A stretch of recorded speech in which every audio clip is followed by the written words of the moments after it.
mixer sur une SSL, mais qu'est-ce que ça veut dire au juste? Aujourd'hui, on va parler donc des tables de mix SSL et on va faire un petit tour sur les plugins qui les émulent. On parle de ça tout de suite.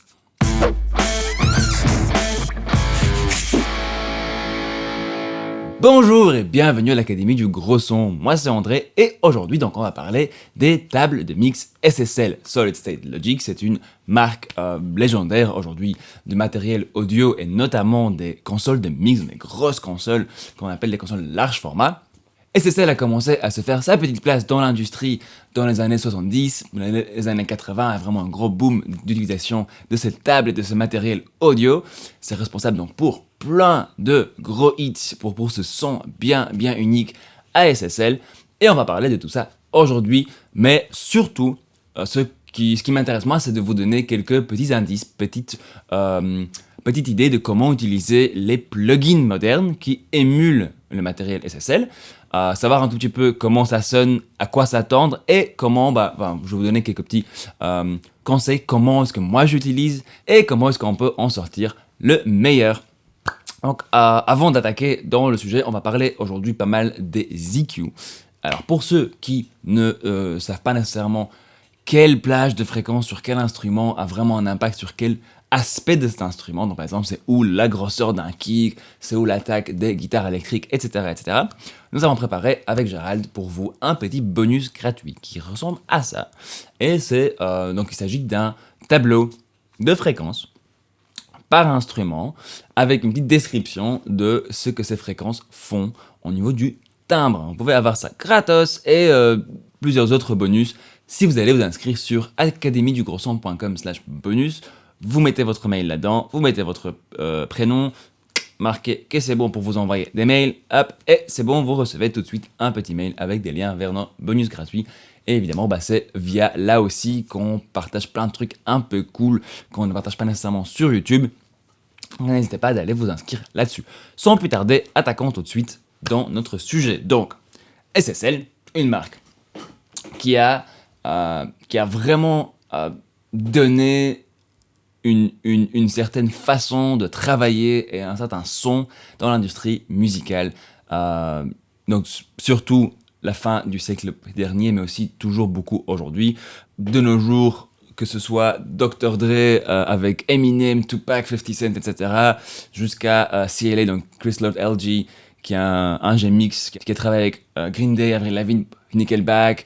Tout plein d'ingénieurs et de producteurs ont utilisé cette table pour leur facilité d'utilisation et pour leur son qui est punchy, qui envoie, qui limite un peu agressif, surtout les séries 4000, on va parler dans 2 secondes. Et ça permet de donner un edge comme ça, une patate à votre son que d'autres marques n'avaient pas nécessairement. Et donc c'est, je pense, en grosse partie à ça que les SSL sont devenus très connus et que tout le monde voulait les utiliser. Dans les SSL, dans les tables SSL, il y a 2 séries principales qu'on va voir aujourd'hui et qui sont les plus connues, la série 4000 et la série 9000. La 4000, que ce soit la révision E ou G, donc les 2 les plus connus, il y en a plusieurs autres, mais les plus connus c'est E et G. C'est vraiment ce qui a donné sa couleur rock parce que c'est une table, surtout la E, c'est une table qui est, dans l'EQ était assez agressif. On ne devait pas faire grand chose, on pouvait bouger un tout petit peu le potard et tout de suite il y avait un grand impact sur le son. Et la courbe de ces EQ et de la compression de la même table, on va voir ça dans 2 secondes, a vraiment ce côté punchy, assez comme ça. Donc ça donnait cette hargne au grunge, au rock un peu alternatif, au gros hip-hop. Donc tout ce qui sortait dans ces années qui avait cet aspect un peu agressif, un peu punchy, voilà. Et ensuite les séries 9000 qui sont arrivées plus tard, qui étaient par contre construites pour être beaucoup plus linéaires, beaucoup plus transparentes. Et c'est ça qui était souvent utilisé, qui est d'ailleurs toujours souvent utilisé, pour faire des productions beaucoup plus pop, modernes, lisses, précises, transparentes. Ça marche très bien aussi. Un gros truc qui a fait de SSL aussi ce qu'elle est aujourd'hui, c'était une des premières consoles à avoir un système d'automation donc à pouvoir faire votre mix, bouger des faders et avoir ce mouvement enregistré dans la mémoire d'un ordi qui était associé à la console. Donc, évidemment, on parle d'un petit temps où tout ça c'était tout neuf, on n'avait jamais vu ça avant. Donc ça a permis aux ingénieurs, au lieu de devoir faire leur dernier mix et toutes les automations à la main, en temps réel, avec 5 assistants en même temps, et ils pouvaient faire un mouvement à la fois, l'enregistrer dans la mémoire, garder ça, en faire encore un, et comme ça jusqu'à la fin du mix, vraiment travailler en détail et vraiment faire un suivi très précis de ce qui se passait. Bon, évidemment, cette partie-là, on l'a déjà dans notre DAW, on s'en fout un peu, mais voilà, ça explique aussi pourquoi est-ce que ces tables sont aussi connues et aussi populaires. Voilà, donc ça c'est pour le petit tour sur l'historique des SSL. Ne nous attardons pas plus que ça là-dessus, parce que c'est pas ça la partie importante. La partie importante, c'est comment est-ce qu'on utilise ça dans un mix, dans une production. Donc ici, devant moi, c'est un morceau un peu pop alternative de Manuel Bly, qui est un de mes clients en production. Donc on a écrit ça et produit ça ensemble. Et je vais vous faire écouter le refrain. Ça sonne un peu comme ça.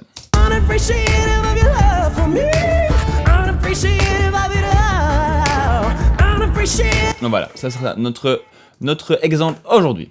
Alors, on va d'abord travailler juste sur la batterie. Comme ça, je vous montre un peu. Je fais un tour sur notre plugin SSL. Alors, je vais d'abord prendre la série 4000E. Donc ici, j'utilise les plugins de chez Brainworks, qui sont licenciés d'ailleurs par Solid State Logic, par SSL eux-mêmes. Donc c'est entre ça ou la version de chez UAD ou la version de Waves, honnêtement, ou de Slate. Honnêtement, il n'y a pas d'énorme différence. Je veux dire, tous ces plugins recréent le même caractère d'origine. Chacun de ces plugins est basé sur une table physique différente, normal, c'est la table auquel ils avaient accès à ce moment-là. Donc elles sont toutes un tout petit peu différemment, et il y a différentes choses que les programmeurs ont mis en avant ou pas, mais honnêtement on retrouve la même caractéristique, les mêmes sons de base dans tous ces plugins. Donc voilà, que ce soit celui-là ou un autre, on s'en fout un peu, ils se ressemblent très très très fortement, vous allez voir, vous allez retrouver cette même charte graphique, disons, sur plein de plugins différents. Donc ici, celui de Brainworks, c'est mon préféré, j'ai déjà utilisé les autres également. Celui-là, je trouve le plus... C'est celui qui me rappelle en tout cas le plus la vraie 4000E sur laquelle j'ai eu l'occasion de travailler pendant quelques années. Faisons d'abord un petit tour du plugin, ok? Donc, sur la table, ce que vous voyez ici serait sur une seule tranche, donc une tranche verticale, avec les filtres tout au-dessus, la compression, l'expander gate, l'EQ, et ensuite le fader. La partie la plus typique d'une SSL, à mon sens, c'est vraiment son EQ. Donc ici, on est sur une 4000E. Ça lui donne une certaine couleur à l'EQ. Vous pouvez aussi, en appuyant sur EQ Type ici dans ce plugin, basculer en EQ de la série 4000G. Donc voilà, les coupes sont un tout petit peu différentes et l'EQ est un tout petit peu moins agressive. Je vais vous montrer la différence. Donc d'abord, on écoute les batteries en solo. Ok. Et maintenant, je vais vite passer en revue quelques petits réglages. Donc, commençons par le shelf en haut. Alors, pour moi, entre les différentes consoles, les différentes EQ, ce que je vais d'abord comparer, c'est comment est-ce que les shelves en haut et en bas fonctionnent. C'est quoi leur courbe, c'est quoi la couleur qu'ils vont me donner, est-ce qu'ils vont me permettre de booster vraiment énormément de manière transparente, est-ce que plutôt on va faire des petits boosts mais bien précis. Est-ce que ça rajoute de l'agressivité, de l'ouverture, de l'air, de la surprécision? Voilà, différentes EQ vont faire différentes choses. Ici, sur la SSL, la 4000E, je trouve que c'est pas une EQ très transparente, pour être tout à fait honnête, surtout comparé à des EQ plus modernes ou alors des EQ digitales entièrement, comme le FabFilter Pro Q, par exemple, celui-là. Voilà, là, c'est une EQ vraiment fort transparente. Et c'est celle plus... pas vraiment, en tout cas... pas comparé à ce que se fait aujourd'hui. Mais voilà, tout ça, blablabla, écoutons ça plutôt. Donc, je vais faire quelques mouvements ici dans le haut et dans le bas pour que vous voyez un peu comment ça sonne.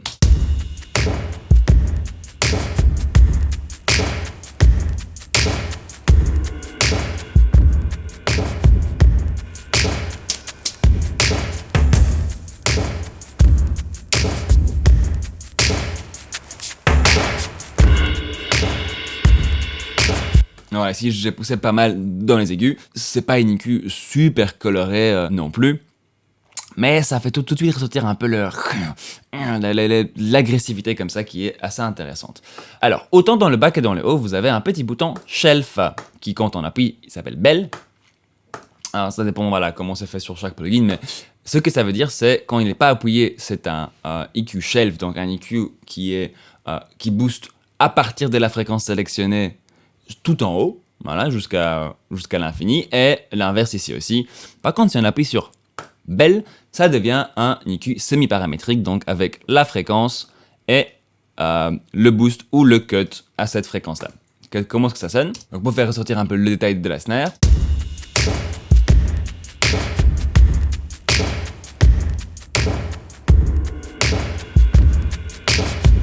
Ouais, vraiment cool, il y a un truc, un peu d'erreur comme ça qui s'installe. La même chose dans le bas.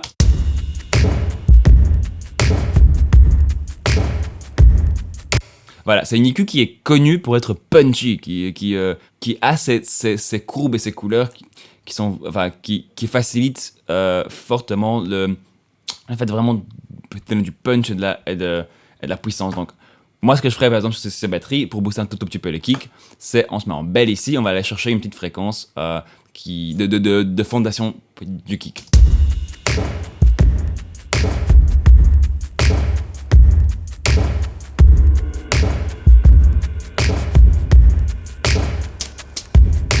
Voilà, ok, donc ça, c'est notre bas et notre haut. Là où il y a vraiment, je trouve, le caractère de SSL, c'est dans les mids. Ok, donc vous avez deux EQ full paramétriques, plus haut et plus bas. Donc, nous avons notre gain, la sélection de la fréquence, le Q. Ok, alors, comme sur beaucoup de consoles, c'est des Q qui ne sont pas nécessairement super précis. Donc, le Q le plus serré ici, c'est 3. Donc comparé par exemple à un filtre type notch sur un EQ digital, hop, avec un Q de 40. Évidemment, on n'est pas du tout là-dedans. Donc c'est pas comme ça. C'est une EQ qui est beaucoup plus musicale. Donc même à facteur de Q3, on a quand même une bande de fréquence relativement musicale. Bah, essayons de faire ça tout de suite. D'abord, donc, une bande de fréquence à 1.5 au milieu de leur course. C'est assez restreint, mais pas non plus trop précis. Et on va aller chercher peut-être, je sais pas moi. Allons chercher un peu dans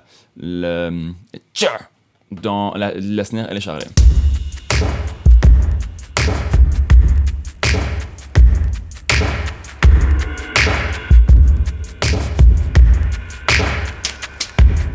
Voilà, ok. Juste pour vous donner un petit exemple, si je change en EQ type G, quand c'est noir, quand les potards ici en bas sont noirs, c'est E, c'est l'EQ E, et quand ils sont bruns, c'est l'EQ G, ok. Vous allez entendre que l'EQ E est beaucoup plus, un peu plus nasal comme ça. C'est un peu plus sélectif, un peu plus agressif. G, c'est plus ouvert, un peu plus doux, plus transparent.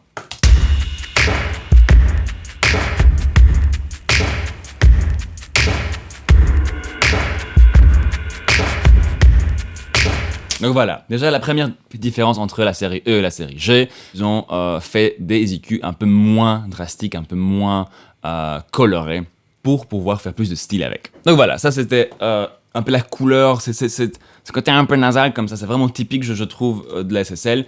Elle marche très bien aussi, la bande un peu plus bas marche très bien aussi pour nettoyer dans le bas mid. On va peut-être prendre plutôt la basse. Ok, donc nous avons ces petites basses. Et je vais d'abord lui donner peut-être un tout petit peu de couleur en plus, comme ça vous voyez, vous entendez de plus en plus la couleur d'une SSL.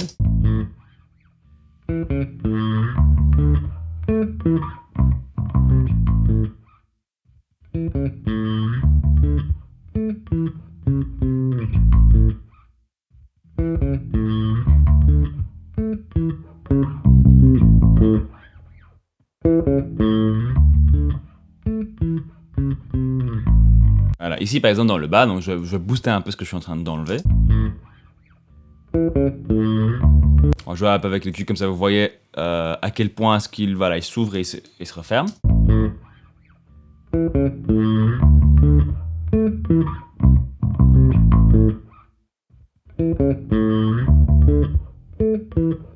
Donc là, on a vraiment et puis ici, beaucoup plus ouvert.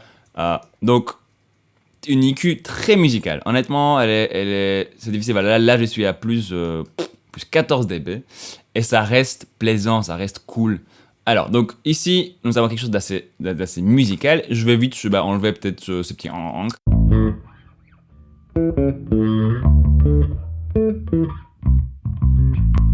Donc, avec et sans.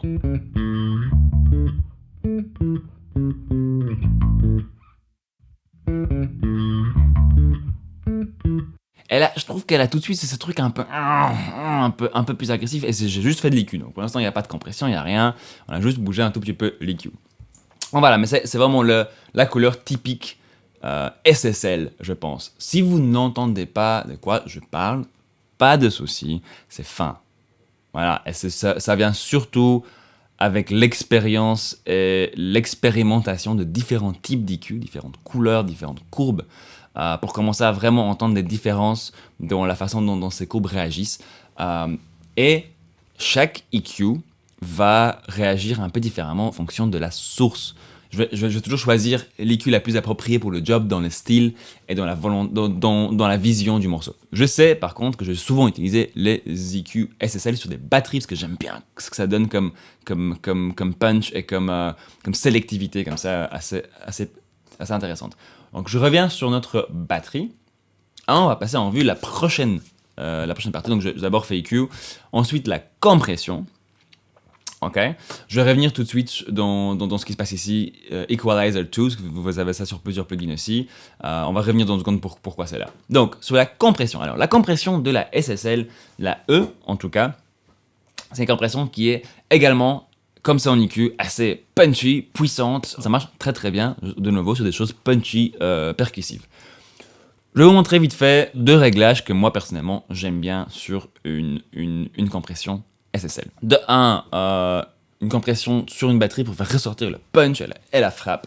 Donc, sur une compression SSL, vous avez là le ratio, okay? Vous avez le release, donc la vitesse le plus rapide à gauche, le plus lent à droite dans 4 secondes ou 0.1 seconde. Ce qui reste, c'est pas des releases les plus rapides au monde, mais ça reste, enfin ça peut être en tout cas fort rapide. Ici, vous avez un petit bouton attaque rapide, parce qu'en fait, sur la vraie SSL, il fallait tirer le potard vers le haut pour activer l'attaque rapide. Donc, vous allez voir, c'est très rapide. Ce qui est important à savoir, c'est que sur une SSL, vous commencez vraiment par le threshold, ok? Donc, en descendant le threshold, donc en mettant de plus en plus de compression, vous faites deux choses. Donc, de 1, vous descendez le point auquel la compression va commencer, donc on va compresser de plus en plus le son. Mais la SSL a aussi un système de make-up gain, de récupération de gain, donc, parce qu'on a compressé, donc on perd du niveau. C'est automatique, c'est lié au niveau du threshold. Donc de plus vous allez aller vers la droite, de plus vous allez booster le son en même temps que vous le compressez. Okay? Je reviens dans une seconde sur le link et le reste ici. Pour l'instant, on va commencer avec un ratio, c'est une batterie, je veux du punch, donc je vais commencer avec un ratio de 4. Je ne veux pas compresser de trop non plus, je veux que ça reste relativement transparent. Un release très rapide, je veux vraiment que ça fasse bouger la batterie très rapidement comme ça, qu'elle laisse passer l'attaque, vraiment, tac, hop, que ça compresse et puis que ça remonte tout de suite, faire remonter le corps aussi, donc on va avoir un peu plus de tic, un peu plus de corps en même temps. Donc, tout un peu plus vitaminé. C'est parti.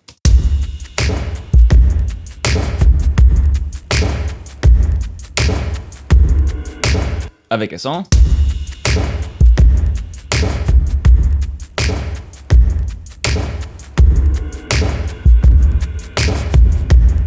Voilà, tout un peu plus de dernier et de patates. On essaie tout de suite avec l'attaque rapide.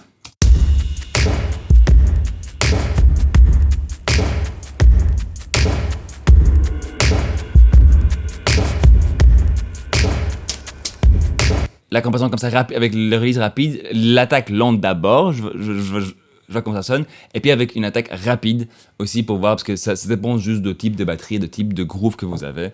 L'attaque rapide est quand même très rapide sur SSL, mais c'est pas non plus une attaque type limiteur ou le 1176 qui est encore beaucoup plus violente.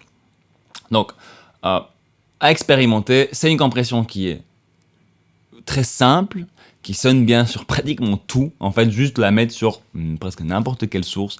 En général, les choses sont juste un peu mieux. Voilà, ça rajoute un tout petit peu de densité, un tout petit peu de punch en même temps. Super compression, très facile à utiliser. Le link, c'est un bouton qui fait juste en sorte que la compression s'opère de la même manière à gauche et à droite. Sans ça, c'est deux compresseurs séparés. Donc si vous regardez ici, sur ce plugin, la réduction de gain est montrée ici.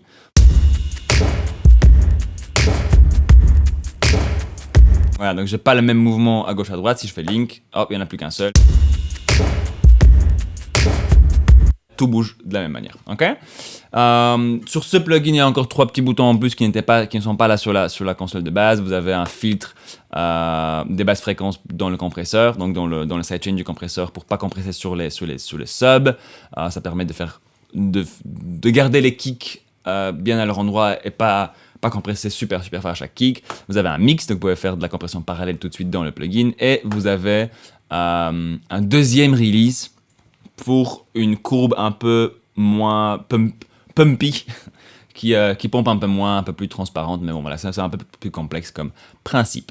Prochaine section, c'est la partie Expander Gate. Alors, dans une SSL, l'Expander Gate est assez particulier. Moi, personnellement, je ne suis pas super fan, mais il y a beaucoup de gens qui l'utilisent parce que il permet de donner un petit tic au moment de l'ouverture du gate, en fait, quand vous faites une attaque rapide. Donc, l'attaque sur un gate, c'est le temps que ça prend pour ouvrir le gate, n'est-ce pas?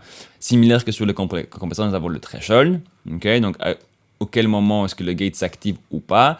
Nous avons le release, donc combien de temps est-ce que ça va aller prendre de se refermer une fois que le son n'est plus au niveau du threshold, et de combien de dB est-ce qu'on va diminuer le son, de 0 à moins 40. Ok? On va même commencer à 20. Je trouve que des gates qui sont complets, qui ferment complètement le son, ou plus bas que 20, ça commence à être souvent fort agressif, donc ça dépend juste de l'utilisation. J'aime bien commencer à 20 pour garder les choses relativement musicales. Ok, donc je vais vous faire écouter un peu les gates en contexte.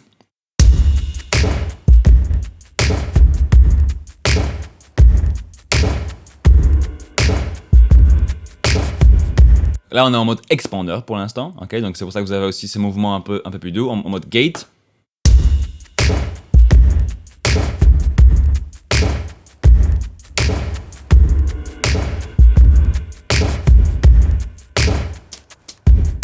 Ah, c'est vraiment cool, ça permet de sculpter le groove, en plus de juste l'utiliser comme gate ou expander technique pour, par exemple, enlever du bruit ou enfin, un truc comme ça. C'est vraiment intéressant, ça reste fort transparent, à moins d'utiliser l'attaque rapide. Donc là, je vais utiliser l'attaque rapide.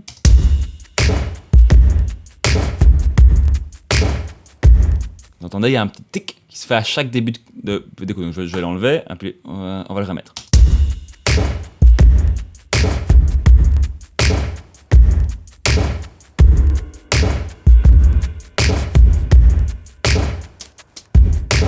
Donc voilà, ça peut être intéressant, ça peut donner un truc sympa. Moi personnellement, je suis pas ultra fan.